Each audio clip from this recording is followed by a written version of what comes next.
Love is definitely in the air this week as we approach Valentine's Day. We are talking all about how you can love your home more with less time than it would take to cook dinner, less time than it would take to wash your car, less time than it would take to paint your nails, take a shower, or get ready for date night.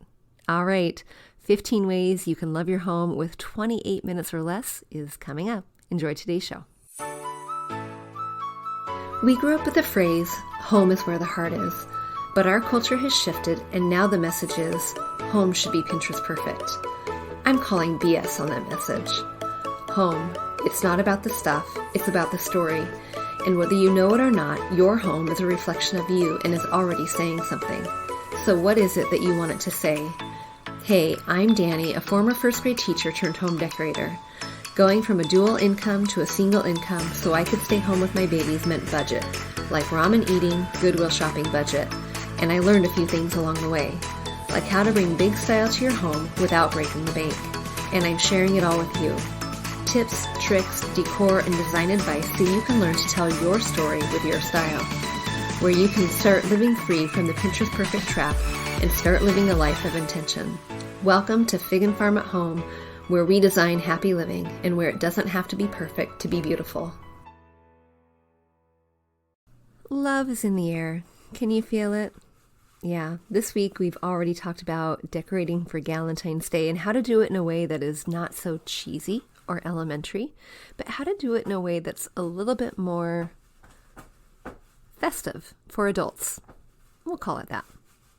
And if you missed that, just go back to the last episode and you can get the tips there. How to bring Valentine's Day in just a teeny tiny bit, not overdone.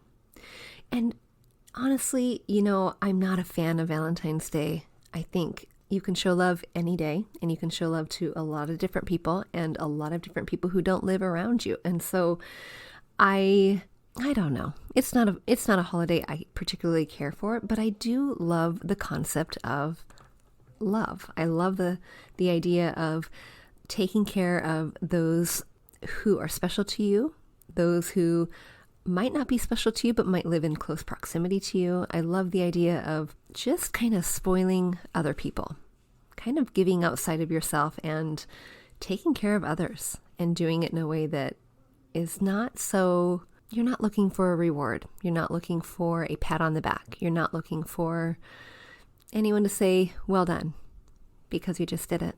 All right, but you know what? I'm not going to be talking about that today. Kind of. I'm going to be talking about ways that you can love your home, and ways that you can love your home in 28 minutes or less. This is, of course, an ode to February and the short month that it is. But if I'm being honest, I think all of these things that you can do to show your home a little bit of love are things that you could probably do in 15 minutes or less, and some 10 minutes or less. And these are things that maybe you guys do often.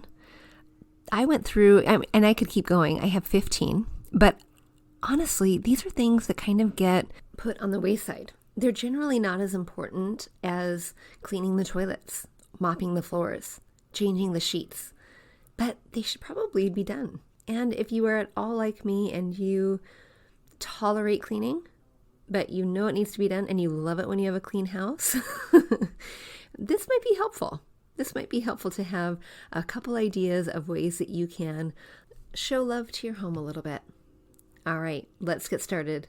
The first thing that you could do is to spend some time dusting the baseboards. When have you done that? When was the last time you dusted your baseboards?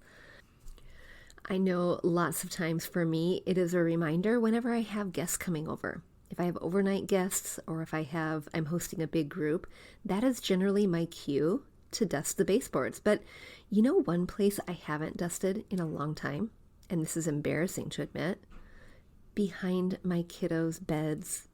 That is something that I should probably focus on. So do you think I can do that in 28 minutes? I'm pretty sure I can. And I know you can too. Okay, the second thing, how can you show love to your home in 28 minutes or less? You can wash the inside of your windows, upstairs and downstairs. My guess is that You might be able to get all 20, or you might be able to get all of your windows done. I don't know how big your home is, and I don't know how many windows you have, but I would imagine that if you set a timer, you would get pretty close. I know for me, there are a couple windows that are just out of reach. I cannot do unless I have some scaffolding. So that is just out of the question. But the rest of them, I think I can do that. 28 minutes or less. Here we go, washing the windows. All right.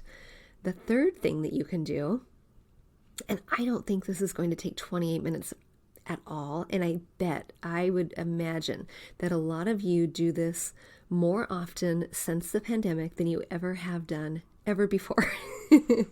And that is to dust and take care of and wipe and clean all of the high contact surfaces.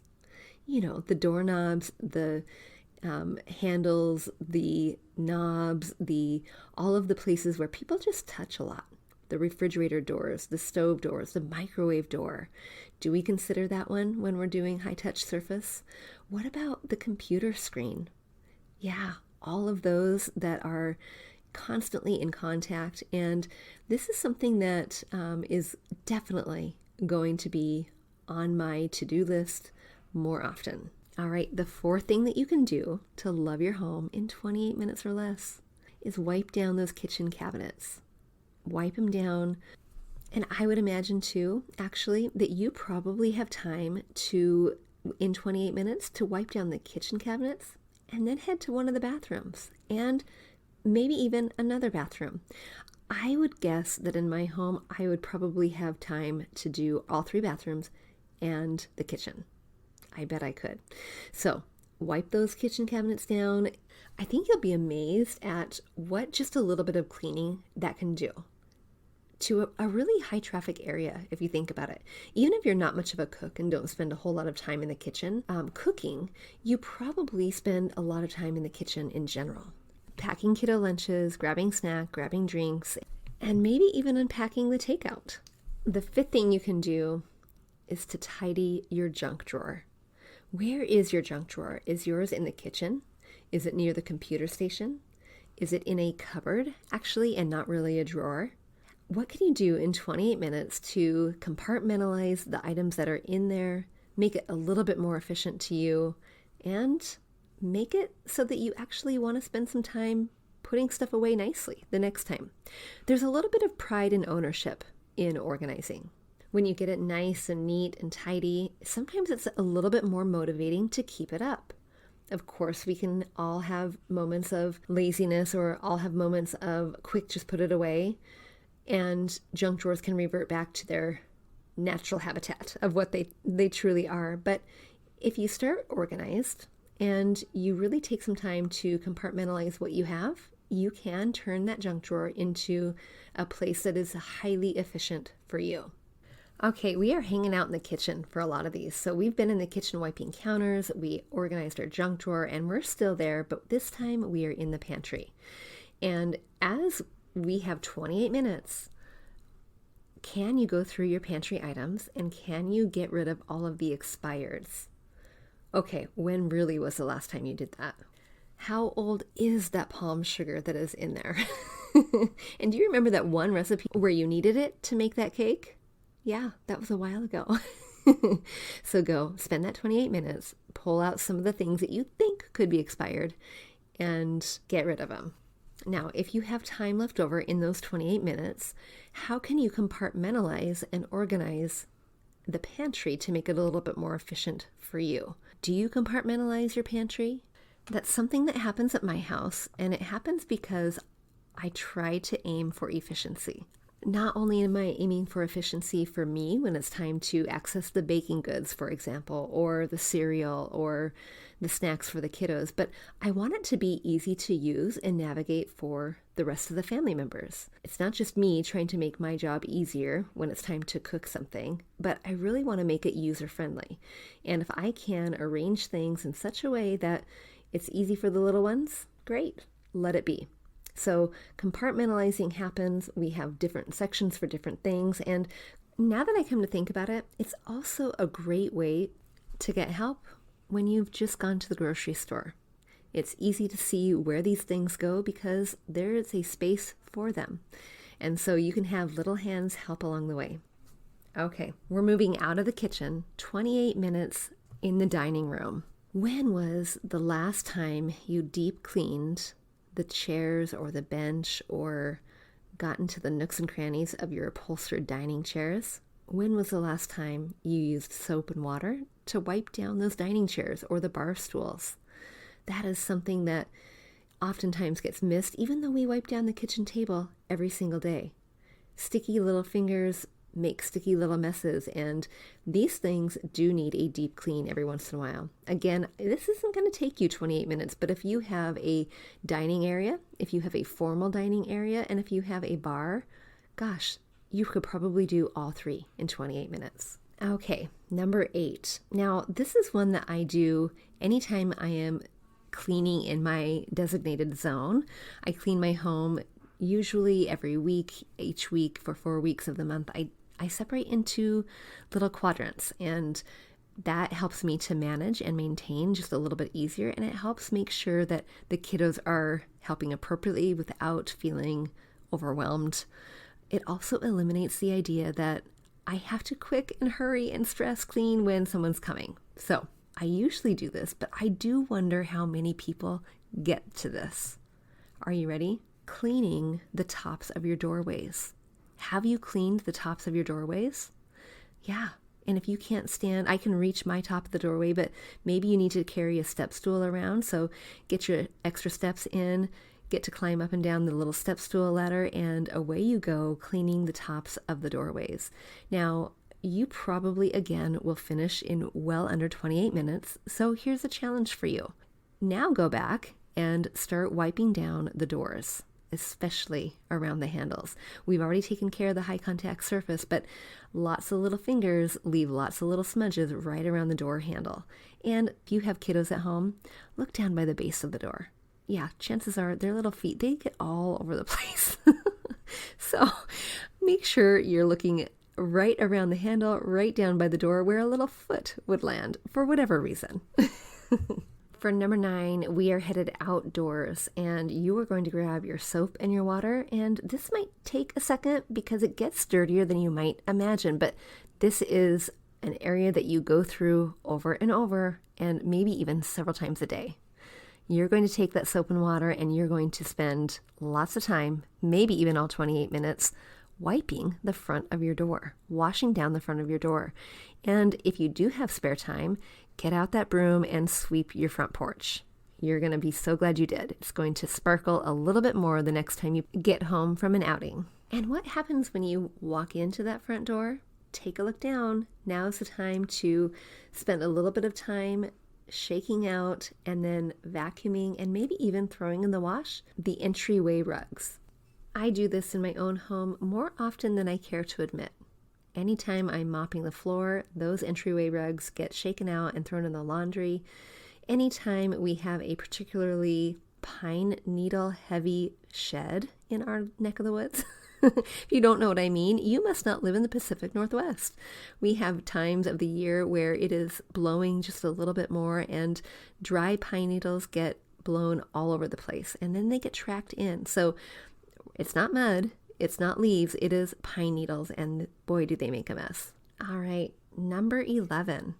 Once we get into the house, once we've shaken out the rug, we take our shoes off in our home, and you might not do that, but your shoes probably go somewhere. Where do they go? Do you have a landing spot for them? Do you have a shoe caddy? Do you have a shoe cupboard? Do they go into the garage or a mudroom?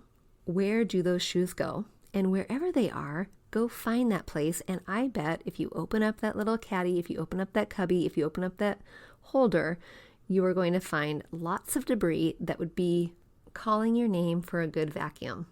In my home, it is right inside of the entryway. We have a side table that also serves as shoe storage, and so it's mighty convenient when we're leaving, when we're coming home, but that can get really dirty really quick. So vacuuming it out every once in a while, and again, another one of those things where I don't think it's going to take 28 minutes. So you really could choose 2 of these things in one sitting, in one 28-minute sitting, and then another 2, another 28-minute sitting. And number 12, do you own pets? And if you do, where do they eat? Where do they drink? Where do you have any of their stuff? Now, I'm picturing mine. If you haven't heard me talk about my mini zoo, it has not always been a zoo. We started out with one dog, loved our dog. He's super sweet. He is geriatric, and he is currently making naughty choices. But usually he's as sweet as can be and will follow me around everywhere. He's very good company, but he is a slob. He is a boxer mastiff, and he drools a lot, and he sometimes does this really weird thing where he grabs his food and then in the middle of eating, he'll spit some out on the ground. I'm not quite sure what happens, but he gets distracted, I guess. At any rate, you can imagine a slobbery dog and a dog who also spits out food while he's eating, and his mat gets a little bit dirty. That is something that can be cleaned. Not only that, but his food bowl. Washing out his food bowl, letting it soak, getting all the crust from the bottom, and really washing it out with soap and water. Now, if you don't have pets, awesome. Cross this one off your list, and I'm sure you can find something in your home where you can add another chore for 28 minutes of home love. Now, I know for me, it's not going to take 28 minutes to take care of the dog's mess, but I have 2 cats also. So I'm going to go where their litter box is, and of course that's cleaned out all the time, but I might give that a good washing. I also might take up the mat that it's sitting on and take it outside, spray it down, use some soap and water, and just really clean it. And I bet 28 minutes later, I will have a nice, clean, zoo-friendly area. By the way, did I tell you I have another cat, a cat that followed me home one day, and he now lives, actually it's a she, she's the only she we have in our home except for me. She lives on the front porch. So we are blessed with an outdoor kitty who is just as sweet as can be, and she does need a little bit of care as well, taking care of her little bed and washing her bed every once in a while. So throw that in, and maybe for me it would be 32 minutes, but that's all right. All right, number 13, something you can do to love your home more in 28 minutes or less. Head in to your linen closet. Just like your pantry, you're going to be checking it for things that might be a little bit tired, need to be purged. Now, of course, things aren't expired, or maybe they are. Maybe you have your travel shampoos or you have your medicines in this closet as well. So maybe do check for expired things. In my linen closet, I have our guest bedding, I have our towels, I have some extra travel supplies. This is also where I keep my seasonal towels. So when I feel fancy around Christmas, I can go into the linen closet, look in the basket that has my seasonal towels, and pull them out because they are right there, nice and neat and tidy. So are there things that you need to get rid of? Holes in towels, things that you have too many of? Or is this a place that every time you open it up, you are staring straight at a fitted sheet that was wadded into a ball instead of folded? That, my dear, is probably what you could be looking at. So for your 28 minutes, if you don't have to purge your overstuffed linen closet, I want you to practice folding your fitted sheet. I am very curious. I have taken a very informal poll to see who knows how to fold a fitted sheet and who doesn't. So I want to know, do you know how to fold your fitted sheet? Or are you a wadder? Do you wad it into a nice, as nice as it can be, little ball and put it on the shelf? Now, my guess is if you learn how to fold it, you will likely love opening up that linen closet and putting it away the next time. And the next thing you can do in 28 minutes of time is to get out your vacuum and go to your living room, go to your extra sitting room and check the seat cushions of your chair, of your couch, and maybe blindfold yourself so you can vacuum down there. Or maybe get out the change jar and see what kind of change you get. But let's spend some time vacuuming the seat cushions. I'm thinking back to when I did mine last, and I can't remember when I did. I can't remember. So that is definitely going to be on my list this weekend. And if you have time left over and you also have a leather couch or leather chairs, wipe those down. Or can you wipe down the legs? Those probably haven't been touched in a while either. All right.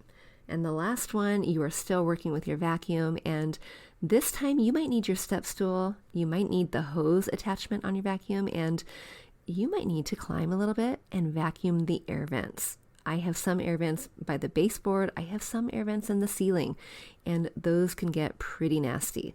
So I'm going to be spending some time vacuuming those, and then I'm also going to check the air filter. When was the last time that was changed, and do you need to permanently put that on your calendar so that you get an alarm when it's really ready to do that? By the way, you probably have some time left. What about the air filter in your fridge? Does that need to be changed? Any batteries that need to be changed in your fire alarms?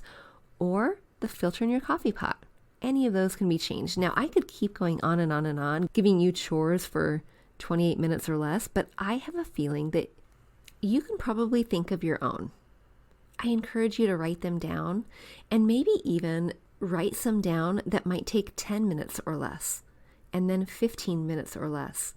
And the next time you have that really awkward space of time where you're waiting for the baby to wake up, or you are on hold on the phone and you're just twiddling your thumbs, or maybe you just want to not compulsively check Instagram or your social media all the time, go. Do one of those. Do one of the 10-minute chores and your home will thank you for it.